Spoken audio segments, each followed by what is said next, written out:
Forgiveness is being good to those who are not good to you. How crazy is that? If I'm good to those who are not good to them? Well, yes, we're giving up a quest for fairness.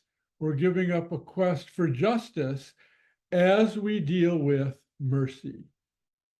And we actually see that in the ancient texts, whether it's Hebrew, Christian, Islamic, Buddhist, Hindu, Confucian, we see an honored place for forgiveness in all of these.